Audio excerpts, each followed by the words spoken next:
Hello, everyone, and welcome to today's shelved mini episode. I am your host, Jeremy Meyer. So, we're going to talk about, on this mini episode, not a whole lot. We have the script that we're going to be talking about on Friday, as usual.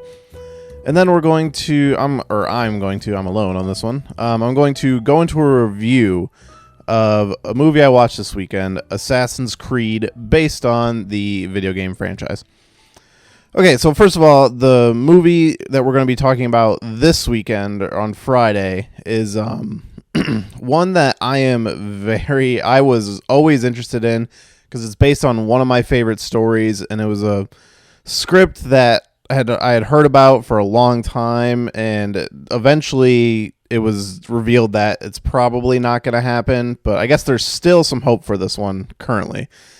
But that script is Guillermo del Toro's, I'm not sure if I'm saying his name right. I'm sure I'll get a million corrections about it. But Guillermo del Toro's At the Mountains of Madness, based on the H.P. Lovecraft story. It's probably my favorite script we've read for this show. I'm really excited to talk about this one. And my guest also, who is Eric Zisselman, returning for the third or fourth time. I can't remember. Also, one of his favorites that he's read for the show, too. We're both really excited for this one. Guillermo del Toro's made some amazing movies. Pan's Labyrinth, Pacific Rim, Hellboy. Everybody loves those Hellboy movies. And this film is very much in his style. It's really fucking good. It's one of my favorite scripts we've read for the show. So be sure to look for that episode on Friday. It's going to be a good one. And, all right, so I watched a movie this weekend. I watched Assassin's Creed. I'm very deeply tied into video games. One of my first writing jobs was working for a video game website called darkstation.com. And I had a great time working there. I was reviewing games. I was writing up some articles, podcasting. You can find all that stuff on darkstation.com. But yeah, Assassin's Creed has always been one of my favorite franchises. Ubisoft in general makes some of my favorite games, and I'm actually a huge fan of the first Assassin's Creed game, which a lot of people aren't nowadays. It's really hard to find somebody who will defend that first game, but to me, it's actually one of my favorites just because of the tone and the way it plays. I love everything about that game. The setting in particular, which is something that the more recent Assassin's Creed games, it's why I haven't enjoyed them as much, as the settings, they're all starting to feel kind of the same. Like, they did so well with Assassin's Creed 2, set in Rome, that I feel like every game after that, for the most part, was trying to recapture that kind of feeling. And that's why Assassin's Creed Unity and Syndicate, the time period didn't really interest me as much. But Black Flag was probably my favorite Assassin's Creed game, mostly for the pirate stuff. But I think that's the best one, personally. But, yeah, so the movie came out last year. This is one of those movies that came out last year that I've been wanting to see, kind of continuing on that trend of catching up on all the shit I missed last year. Because, there were so many movies that came out last year, but a lot of the ones that were coming out early in the year weren't really for me, and, I was disappointed by a lot. And just, I didn't get a chance to get to the theater as much as I would have wanted to. So me and my wife went shopping, and I was searching the movie aisle, and I saw that Assassin's Creed had come out on Blu-ray. So I'm like, all right, let's just fucking blind buy this thing right here. Because for me, I have a thing. I will watch every video game movie. There's a lot I haven't seen, but for the most part, I try to watch every one I can, even if I know it's terrible, just because I want one to be good, and sometimes I just have to see what they did. I've watched every Uwe Boll fucking video game movie, and I know they're going to be shit, but I'll say, I walked away from Postal and Far Cry not entirely disappointed. I mean, don't get me wrong, he is a terrible filmmaker, but those are his most watchable movies. I mean, Postal, definitely not for everybody, but if you know that game, it's basically what you expect. So Assassin's Creed, I was really excited for, because the whole thing behind this was Ubisoft created their own movie studio, and they were like, hey, we're going to handle these ourselves. We're going to be behind the production and everything. And they announced Assassin's Creed and Splinter Cell, which I really want to see them do a Splinter Cell movie. And leading up to the movie, there was a lot of talk of there's only going to be 20% of the movie that takes place in the past in Spain, and then that's all going to be in Spanish, and which I liked. And just they're like, yeah, we know this movie's probably not going to be successful, but it's basically a marketing tool. And I'm like, come on, you're just like burying this movie before it even comes out. And the movie came out, and it made some money. Like, it definitely crossed its budget and everything, but it didn't do like crazy gangbusters money. I hope that they made enough that they could see doing a sequel. I guess currently they have announced a television series that they're in development, which I think is kind of perfect for that. I can imagine a Game of Thrones style Assassin's Creed show, and I think that would be really fucking awesome. Now, going into the movie, I think if they were going to do Assassin's Creed movies, they should just place it all in the past. If you've played the Assassin's Creed games, you know that it actually takes place in the future, and you're reliving memories of the past, and that's where all the past stuff comes from. But this movie, it's not an interpretation of the first game, but it's pretty close. Like, they basically take the layout of that first game and completely rewrite it, but keep that layout. And so it's new characters, it's a similar story, but it all just kind of plays out different. They're still looking for the Apple of Eden, which is this mystical artifact, and they're taking the main character played by Michael Fassbender, and they're putting him into the Animus, which is very different in this one. And the Animus in this is kind of like a holographic room almost, and versus in the other one, it's like a table or a chair that they kind of just plug into like the Matrix. And personally, I like this holographic room better. I know some people were complaining about it, but it makes more sense because they do all this talk about the bleeding effect in the video games where your character actually learns how to fight and stuff by playing through these memories. And it's just like a side effect of the Animus. But it makes sense both ways, because in the games it's, all this information's feeding into your brain, so it's likely that some of it's going to stay there.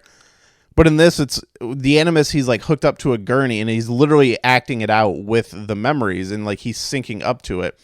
So he's literally learning how to do everything the same way the character's playing out in the memory.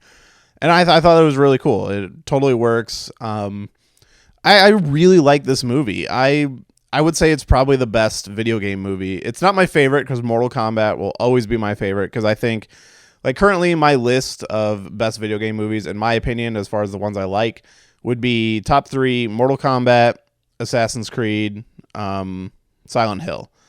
But I would say that Assassin's Creed is technically the best made one.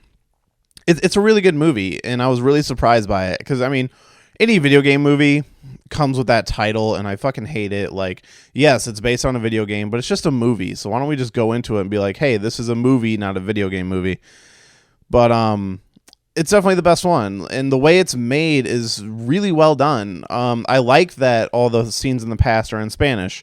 I really like that every time we transition into a memory, they show him getting hooked up to the Animus, and then there's like a rush, and then he gets like kind of thrown in a direction, and then it transitions by following an eagle as it soars over a landscape with big swooping camera motions. And it's very reminiscent of like when you climb a tower in Assassin's Creed and synchronize. And it's just such an awesome way to transition into each scene. And for one, I love the look of the movie. And I will say this, there's a lot of CG in the movie, and like, because clearly all these scenes in like Spain and stuff, they didn't have these big swooping landscapes to film, because there's a lot of like old buildings and cities that aren't there anymore. So they created all that in CG, and you can tell it's CG, but I think it works. It looks good for the movie.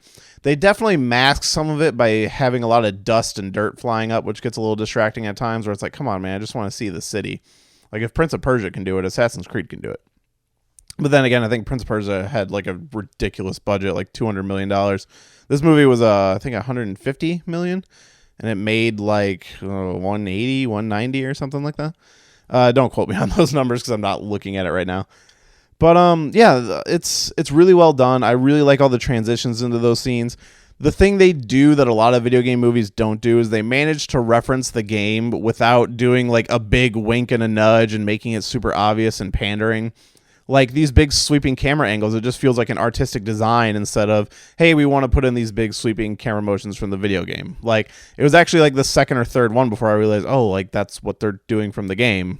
Like, I didn't put it together. And maybe that's just me being enwrapped in the movie and not noticing, but I thought it was just well done. And the action scenes are really great. I love all the fighting scenes. And Michael Fassbender, he's an amazing actor. He's great in the movie. The cast is really great. You got Michael Fassbender, Marianne Cotillard, and Jeremy Irons, and everybody's just nailing it.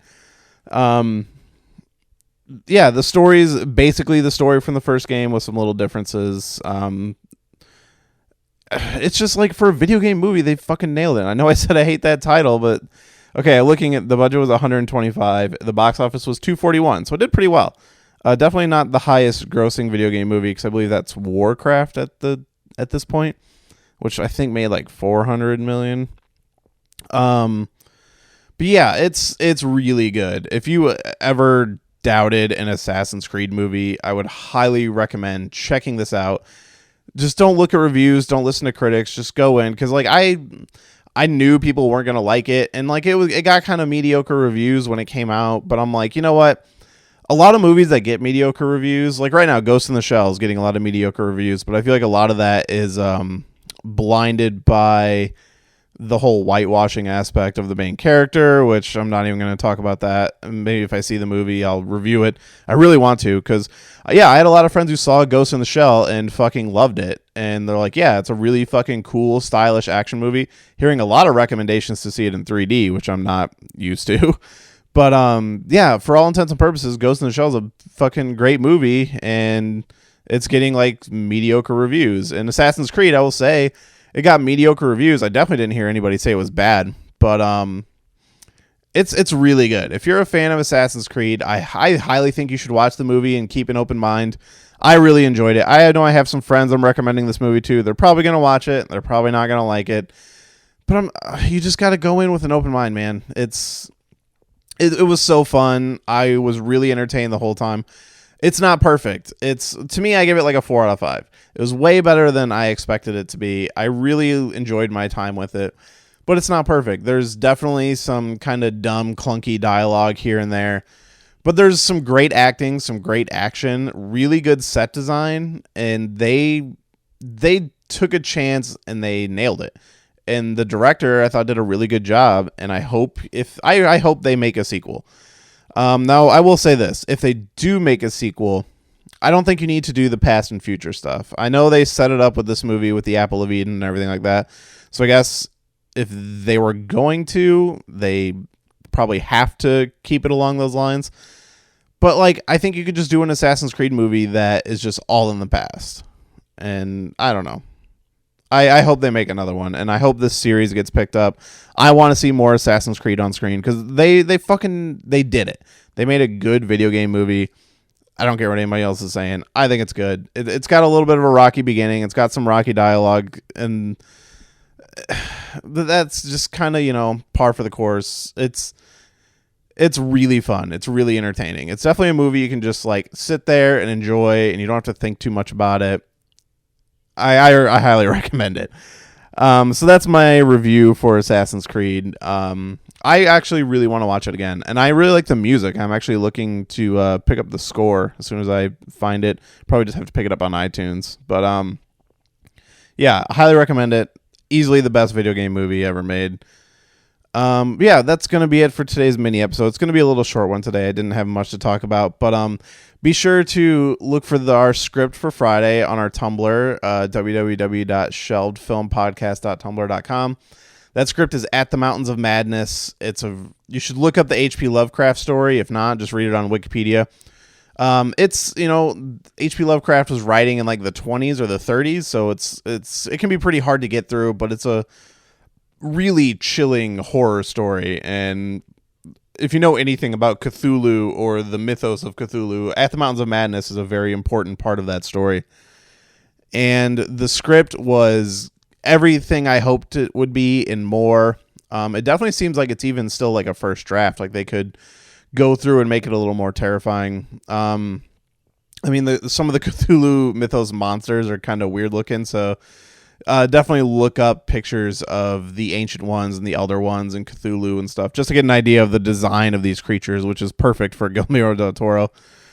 But I would highly recommend reading this script. It's really good. You should read the story if you can. There's even a graphic novel you can probably find on Comixology or something like that of At the Mountains of Madness. That's more of an adaptation of the book, and I think the graphic novel is almost like word for word, all the dialogue and everything. But at least check out the Wikipedia. You should definitely know a little bit about this one going in. But it's probably going to, we haven't recorded it yet. We're recording it this week. I think it's going to be my favorite episode. It's definitely the best script I've read so far. And I've really enjoyed some of these scripts. So I think that's saying a lot. But yeah, be sure to check that out on Friday. Be sure to leave us a review on iTunes. We got a lot of good iTunes reviews. I love that I can look at my show and I'm currently sitting at a 5 out of 5 rating. Thank you guys so much. But we definitely need more reviews because that's what puts this show in front of people. Like when you leave a review, it messes with the algorithms with iTunes, and our show gets pushed up the charts, and more people are going to find it, and more people are going to come and join us and listen and have fun. So I definitely want more people to hear my stupid voice. Yeah, so you can follow us on Twitter at Shelved Podcasts. I'm on there all the time. You can probably find my personal Twitter from there if you're really looking for it. And you can email the show at shelvedfilmpodcast@gmail.com. Send us in questions, send us in comments, just send us in anything, whatever you want, and we'll read it on these mini episodes. So that's going to be today's mini episode. Be sure to look for At the Mountains of Madness on Friday. And thanks everybody for listening.